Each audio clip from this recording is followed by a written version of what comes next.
Shalom saudara terkasih dalam Kristus Yesus. Selamat menjalani hari ini, dan kita akan memulainya dengan firman Tuhan.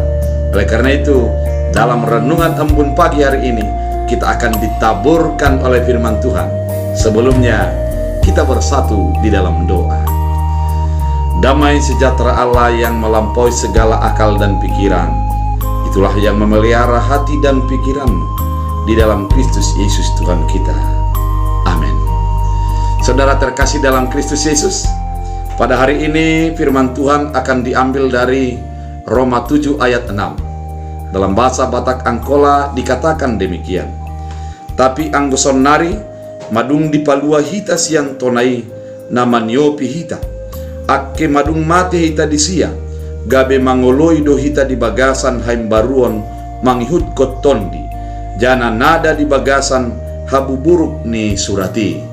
Dalam bahasa Indonesia, tapi sekarang kita telah dibebaskan dari hukum Taurat, sebab kita telah mati bagi Dia yang mengurung kita, sehingga kita sekarang melayani dalam keadaan baru menurut roh, dan hukum bukan dalam keadaan lama menurut hukum Taurat. Demikian firman Tuhan.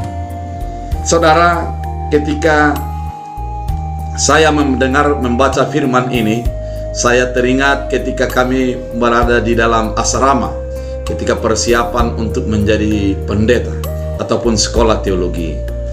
Di sekolah teologi, sebelumnya kami bisa makan dan bebas untuk menjadi makan meskipun tidak membayar uang makan, dan biasanya bisa ditunggak sampai 2 bulan berjalan. Namun oleh karena kebijakan yang baru, maka ditetapkanlah dan untuk menjadi setiap tanggal 10 apabila tidak membayar, maka tanggal 11 tidak boleh anak mahasiswa yang di asrama tidak boleh lagi makan karena tidak membayar.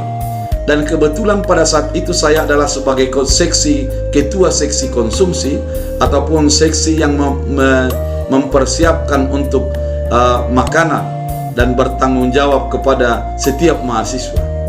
Setelah keputusan tersebut, maka yang terjadi ialah setiap tanggal 11 banyaklah mahasiswa yang tidak dapat makan oleh karena terlambat kiriman dari kampung. Dan apabila itu dibiarkan, maka yang terjadi kemudian dia akan mengutang ke sana kemari, dan setelah datang uang nanti itu menjadi menumpuklah utangnya dan sulit untuk membayar uang makan yang akan dibayarkan kepada asrama di kampus. Keadaan ini membuat sebuah keprihatinan secara pribadi karena aturan itu harus dilaksanakan. Namun di sisi lain, kata hati saya sebagai seksi konsumsi menjadi tergerak untuk menolong. Yang dilakukan adalah beberapa orang saya himpun untuk membuat makanannya menjadi lebih banyak. Karena kita bebas untuk menyendok makanan kita, maka disendoklah lebih banyak makanan itu. Dan setelah lebih banyak sekitar 2 porsi, meskipun ikannya harus tetap 1, maka dengan demikian kami makan di kamar. Dan setelah di kamar, dibagilah yang 1 piring kepada kawan-kawan yang lain sehingga mendapatkan makanan. Kejadian ini sering terjadi sampai tanggal 15, sehingga banyak anak asrama yang harus ditolong melalui keadaan kasih tersebut. Ketika saya membaca firman ini, inilah yang teringat bagi saya. Taurat itu sebelumnya tidak menjadi dosa ketika melanggarnya. Sebelum diadakan Taurat, tidak menjadi sebuah kesalahan ketika kita melakukan sebuah tindakan yang di luar daripada aturan. Namun ketika sudah ditetapkan menjadi Taurat, maka setiap orang yang sudah melanggar itu akan dikelongkan kepada dosa. Itu yang diterangkan oleh Paulus di dalam pasal 7 dalam Roma ini. Secara khusus mulai ayat 1 sampai kepada ayat 12. Yang diterangkannya adalah sebelum Taurat ada, sebenarnya bukanlah dosa ketika melakukan sebuah ketidakbaikan. Namun setelah Taurat ada, maka itu dihitung sebagai pelanggaran.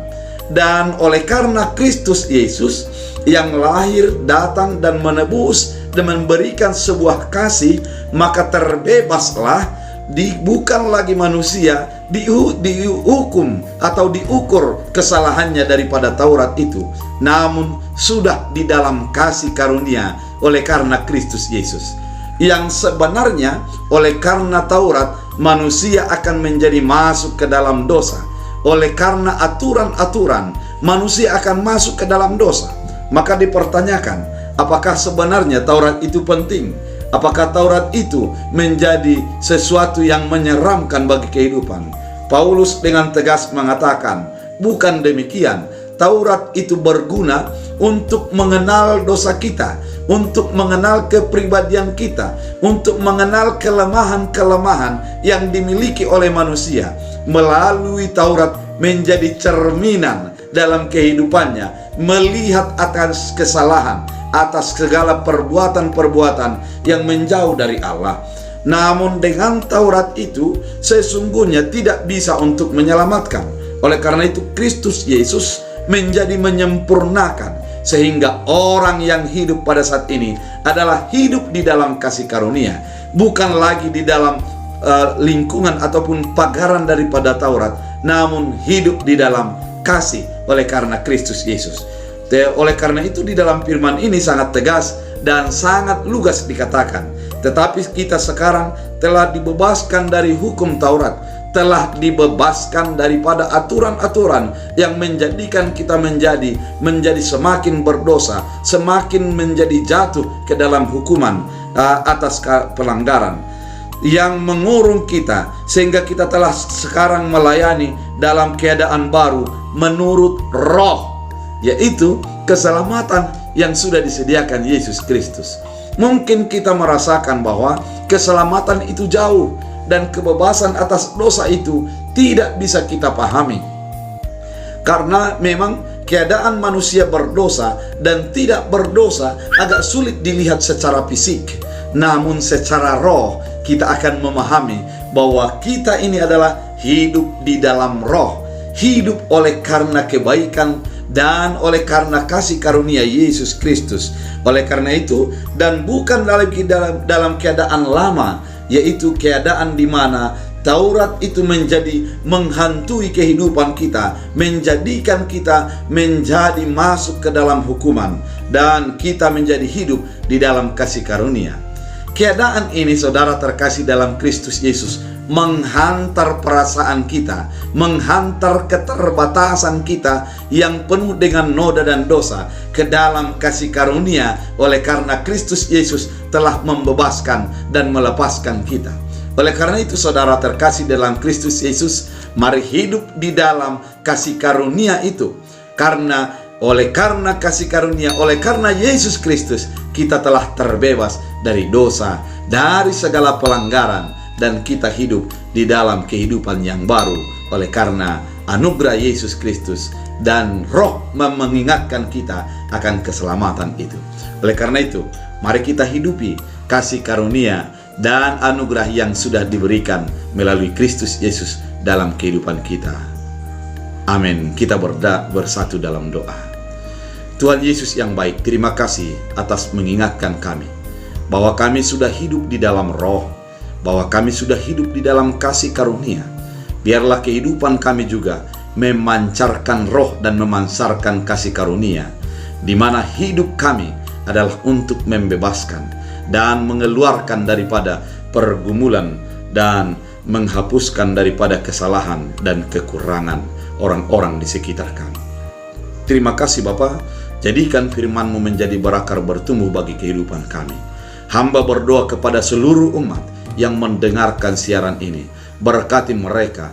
Yang sakit Engkau sembuhkan, yang lemah Engkau kuatkan, yang meminta Engkau berikan jawaban, dan orang-orang yang datang kepada Tuhan meminta memohon, berikanlah kasih karunia-Mu. Biarlah tangan Tuhan menyertai membimbing kehidupan mereka sepanjang hari ini. Dalam Kristus Yesus Tuhan kami berdoa dan mengucap syukur. Amin. Tuhan Yesus memberkati.